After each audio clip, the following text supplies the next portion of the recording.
So many Japanese exclusive JRPGs, not enough hours to play them all.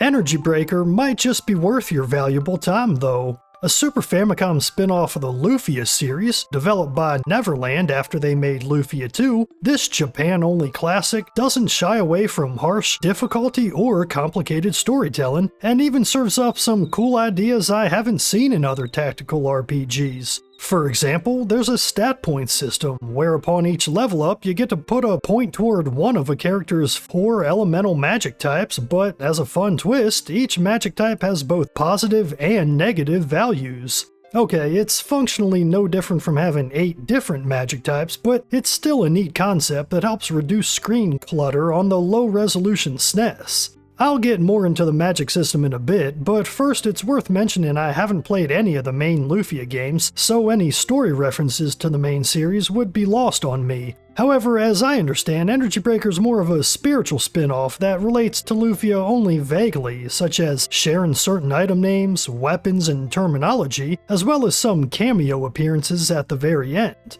Other than that, it stands on its own, and thanks to the wonderful fan translation, you can play it in English. In fact, more thanks than usual are warranted since this is one massive game filled with tons of dialogue that apparently required a lot of custom programming to rework into English. So, props to DisneyQuick, Satsu, and others who helped out. Your efforts were worth it, especially since I doubt this game will ever see a Western release. It's just too niche and features one mind-bending and often confusing story. You play as Mira, a young lady suffering from, what else, a case of amnesia. This is a JRPG after all, and I really mean that.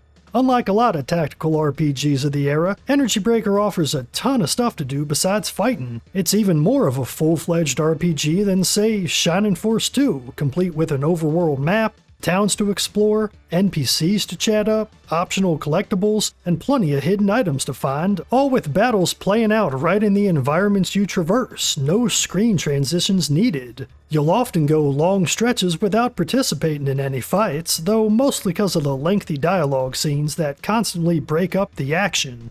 Mira's been having prophetic dreams about an impending world-shattering catastrophe and thus seeks out the traveling fortune-teller Selphia, who beseeches her to find one of the 4 generals of darkness, a man named Leon. Yet another example of JRPGs loving to use that name for powerful military-type characters. He, along with the other generals, are after a bunch of gems with magical powers, which serve as this game's plot MacGuffins. Along the way, Mira links up with Renard, an old, slightly mad scientist whose name is here translated as Leonardo for some reason, plus his robot companion Gulliver, both of whom join the party.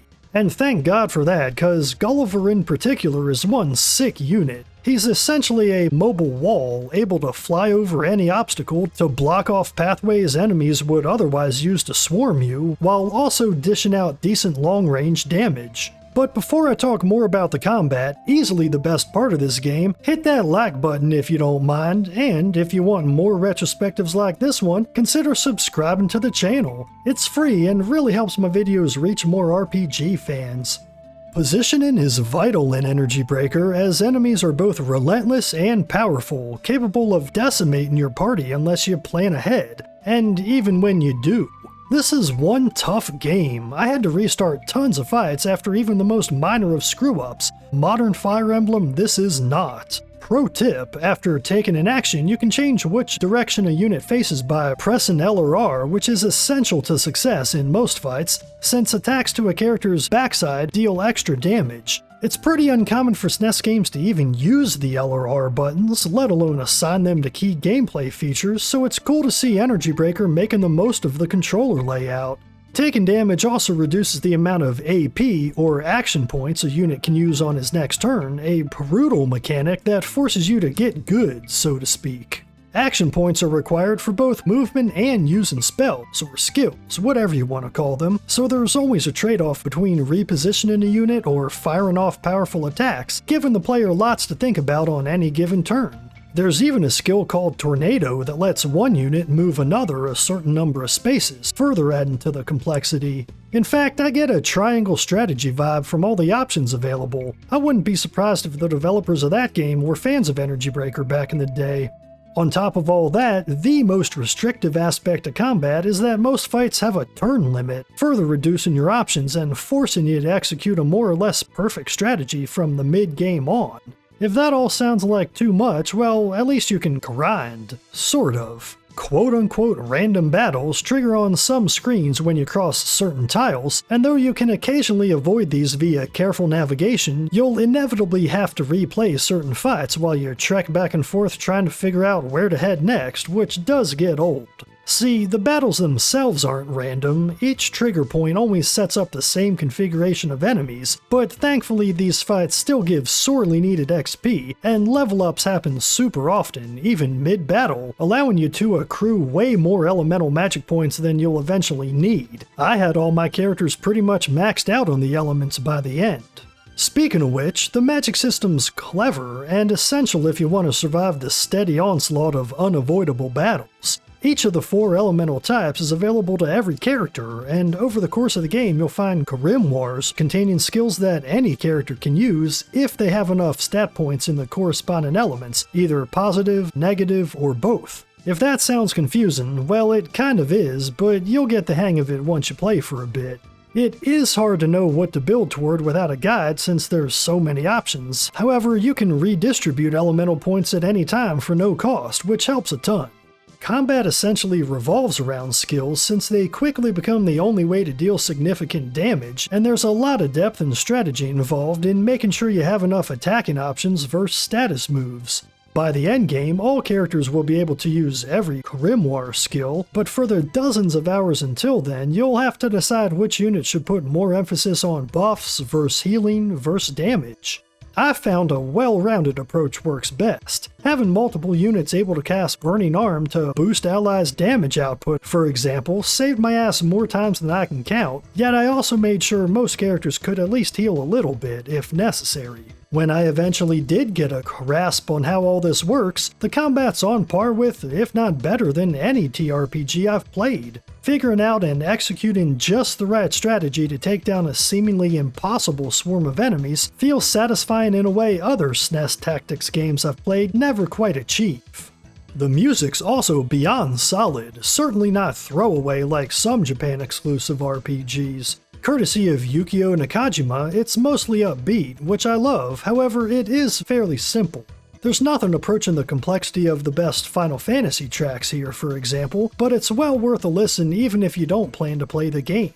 The industrial sounds of combat keep battles intense, while the more traditional string tracks bring that hometown, down on the ranch vibe to quaint village areas. There's enough variety in the hour-plus soundtrack to keep me interested the whole way through at any rate.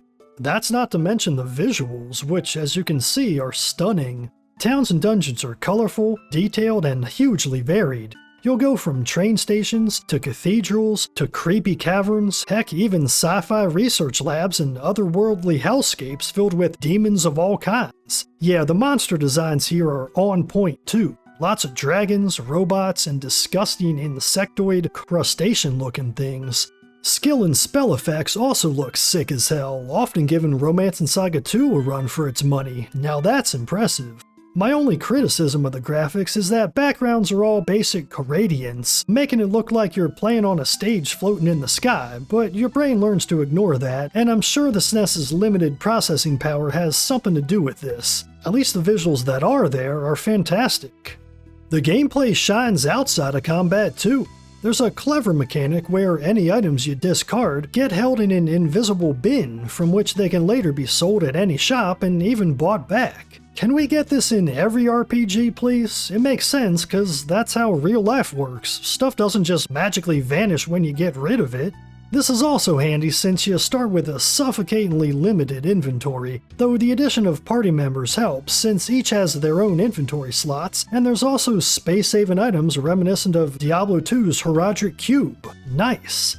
Until you get access to those though, managing items is quite the pain. Energy Breaker also includes a conversation system that on the whole feels underbaked and handholdy. You can change your attitude or disposition when talking to an NPC, but this is almost never necessary and hardly gets used. Basically, you hear a chime whenever you unlock a new dialogue option, and that's always the next one you're supposed to try. Not very tough, nor very interesting.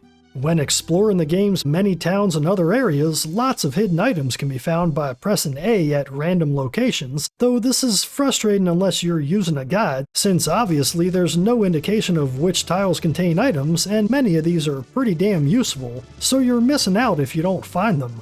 Honestly, I'd recommend just using an online reference guide for these instead of constantly tapping A everywhere. Save yourself some time. Then there's the shiny pebbles, which act just like Dragon Quest mini medals. Gather enough of them from either chests or the aforementioned hidden item spots, and you can trade them in for rewards.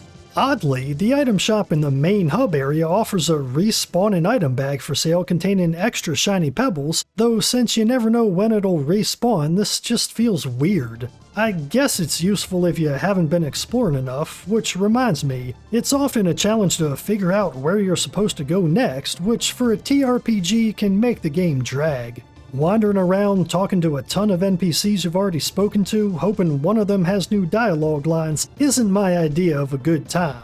Or like, sometimes you're supposed to sleep in a bed to advance the plot, yet it's really unclear when this is the case. Frustrating to say the least. This does extend the game's length, which if you're a Japanese kid looking for bang for his yen in 1996 might be awesome, but I don't think that applies to anyone watching this video.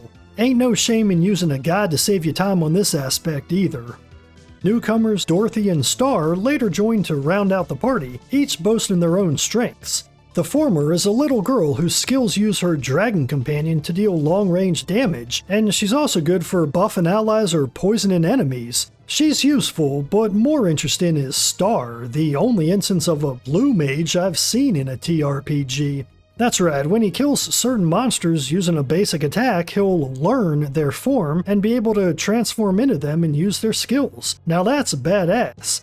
Effectively, these work the same as other character skills once learned, since he still needs to have the right elemental stats to actually use them, but he gains abilities via this method that no other units can.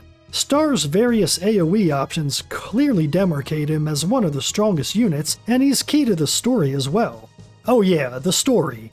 It quickly gets pretty random and out there, and I won't go into much more detail. Not so much because I don't want to spoil it, but more that I don't fully understand all that happens. You learn about Mira's forgotten backstory, there's a time travel plot where you meet younger versions of the main cast and see how they've changed over the years. Heck, at one point you go inside a person's body for a single battle. Okay. Yeah, there's some high-concept stuff here, framing a story that's nonetheless generic JRPG science fantasy. It ain't bad at all, it's just not sticky. I doubt I'll remember any of the plot points in a month. I will note that unlike many stories involving robots and other futuristic fare, it has a charmingly positive view of humanity. Love that. All in all, unless you got more patience than I do for super dialogue-heavy SNES games, Energy Breaker's merciless combat and beautifully rendered presentation are the main reasons to check it out. If you're at all into TRPGs, I recommend you do. Only keep a guide handy to save yourself some time. Thanks for watching. I've been Leon from RPG Haven. Leave a like for that algorithm, subscribe for more videos on RPGs, let me know in the comments if you've played Energy Breaker, and have a blessed day.